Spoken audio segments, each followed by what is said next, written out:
So it was back to school for more than 1 million grade 7s and 12s today, and not all but most learners and educators returned after a 2-month absence due to the COVID-19 pandemic. The Department of Basic Education is now preparing to make up for lost time.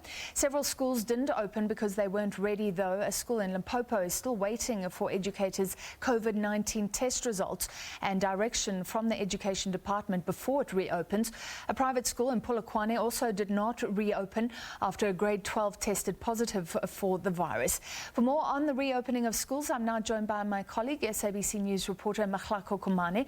Mahlako, thanks for being with us as always. So you visited a school in a township in Gauteng. Just tell us what you saw and what the MEC was doing today.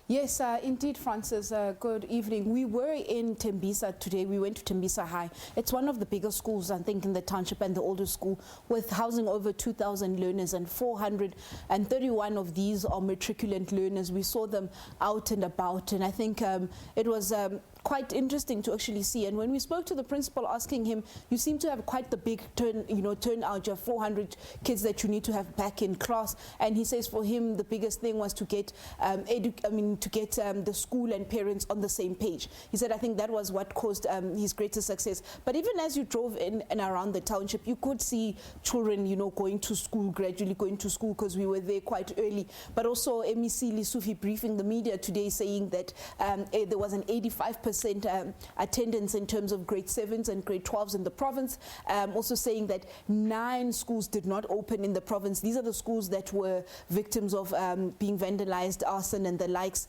And these schools, he's hoping by the end of this week, all of them would then have been open. Contractors have been contracted to carry out the necessary work to fix whatever needs to be fixed in terms of that. So I think it was quite an interesting start for Gauteng. But the MEC saying that he had actually expected 95%.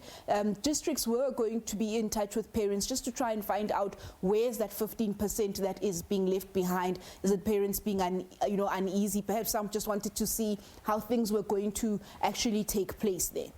And is that the national picture as well?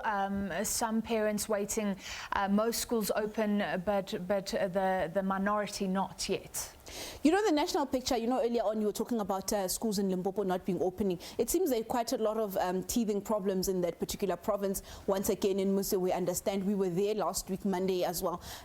Masks have not arrived at the schools that we had visited there in terms of PPEs for educators as well as learners. They only had received hand sanitizers. Children were turned back at some of these schools. So sometimes I think it's the various provincial departments in terms of readiness, as well as some parents being uneased about what is it that's going to happen. But it would seem that parents actually did let their children go to school. And also, I think when you look at Mpumalanga as well, we understand about 50 or so schools in the Polokwane and Kwanyamazana area, they also had issues in terms of opening, citing that there was that clash. We also had that in Gauteng as well, in terms of service providers feeling that they want to get the tenders in terms of what's happening in schools. Those are your local residents feeling that they want to get that business. And there was also that school, we know, in Malahleni, that Mgibe, that didn't open. Learners were taken to another school. So I see various provinces, doing that juggling act to try and catch up and ensure that everybody is on the same page and learners can all make it to school. Yeah. Mahlako, we're running out of time, but very quickly, does this effort seem possible? Remember, there were concerns that children wouldn't physical distance at schools, that schools that had problems with numbers already would just find it very difficult to set up those desks inside the allotted classrooms.